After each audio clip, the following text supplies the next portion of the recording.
1 रुपयात पीक विमा ही योजना बंद होणार का हा प्रश्न निर्माण होतोय। कारण कृषी समितीची योजना बंद करण्याची शिफारस आहे। सरकारने शेतकऱ्यांच्या विम्याचा 100% प्रीमियम भरावा। शेतकरी संघटनेचे नेते विजय जावंधिया यांनी या संदर्भातली मागणी केली आहे। सरकारमध्ये भ्रष्टाचार होतो, सरकार बंद करत नाही असं जावंधिया यांनी प्रतिक्रिया दिली आहे। त्यामुळे आगामी काळात या संदर्भात काय घडामोडी घडतात, हा पीक विमा बंद होतो का हे पाहणं महत्त्वाचं आहे। मात्र तुर्तास तरी विजय जावंधिया यांनी या संदर्भातली मागणी केली।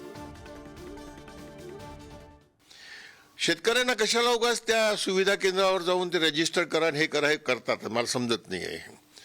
त्याच्यामुळे आणि पीक विमा योजनेमध्ये भ्रष्टाचार होतो आहे, तर तो भ्रष्टाचार तर सरकारमध्ये होतो। मग काय सरकार बसकाच करणार आहे काय? पण मला असं वाटतं की चुकीचं आहे। पीक विमा ही गरजेची आहे आणि पीक विमा व्यापक करण्याची गरज आहे। शेतकरी हा काळ्या मातीशी इमान राखणार आहे, तुमच्या आणि माझ्या अन्नधान्याचा प्रश्न सोडवणारा, कष्ट करणार आहे। त्या शेतकऱ्याला हार्वेस्टर मधून पैसे काढणे, पीक विम्यातून पैसे काढणे, त्याला हमी भाव न देणे, त्यांनी शब्द दिला होता की सरसकट कर्जमाफी करून 7/12 कोरा करू, हे तुमच्या चॅनलवर मी पाहिलेलं आहे। त्यामुळे असे खूप गंभीर प्रश्न, आव्हानं राज्यासमोर, देशासमोर, शेतकऱ्यांसमोर आहेत। पीक विम्याच्या संदर्भात आपल्याला माहिती आहे की कोणतीही कंपनी ही 80% नुकसान भरपाई असेल तर आपला हिस्सा कमी होतो, पण 110-120% नंतर तर सारेच पैसे आपण देतो आणि अर्धा हिस्सा आहे। मला वाटतं की शेतकऱ्यांना खरं तर आज आवश्यकता आहे मिशन जय किसानची।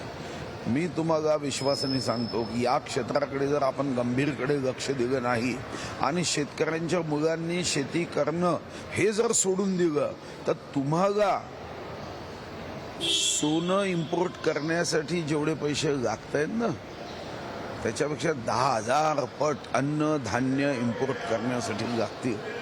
शेतकऱ्यांच्या हिताच्या जे आहे हितासाठी जर स्वार्थासाठी वापरले असेल, राजकारणासाठी वापरले असेल, तर मला असं वाटतं निश्चित त्याचा परिणाम शेतकऱ्यांनाच भोगावा लागणार आहे। त्याला जबाबदार हे जे मधले लोक आहेत, विशेषतः सत्ताधारी पक्षातले आणि अधिकारी मंडळ, हे जबाबदार आहेत। या संदर्भात ताजे अपडेट देण्यासाठी आपले प्रतिनिधी जितेंद्र शिंगाडे आपल्यासोबत जोडले। जितेंद्र, खरं तर महत्त्वाची घडामोड आहे या संदर्भात। पीक विमा 1 रुपया जो पीक विमा आहे तो बंद होण्याची शक्यता आहे, कारण त्या प्रकारची मागणी आता करण्यात आलेली आहे। सरकारनं विम्याचा 100% प्रीमियम भरावा अशी मागणी आता शेतकरी नेते जावंधिया यांनी केली आहे। काय या संदर्भातली सविस्तर माहिती आहे?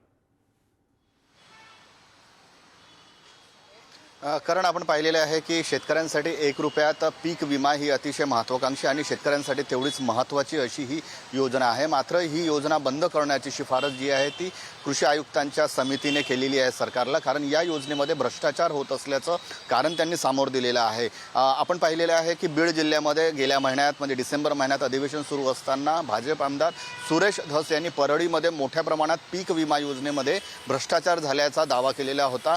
जेवढे शेतकरी आहेत त्यांच्यापेक्षा कित्येक मोठ्या पटीने पीक विमा काढण्यात आलेला होता, त्यामुळे हे जास्तीचे शेतकरी आले कुठून असा त्यांनी आरोप केलेला होता आणि याची चौकशीची देखील मागणी करण्यात आलेली होती। त्यानंतर आता ही महत्त्वाची घडामोड म्हणा लागेल की शेतकऱ्यांसाठी 1 रुपयात पीक विमा असलेली योजना जी आहे ती बंद करण्याची शिफारस करण्यात आलेली आहे। महत्त्वाचं म्हणजे शेतकऱ्यांसाठी ही अतिशय महत्त्वाची योजना आहे। आता ही योजना बंद करू नये, कारण शेतकऱ्यांसाठी पीक विमा हा अतिशय महत्त्वाचा असतो।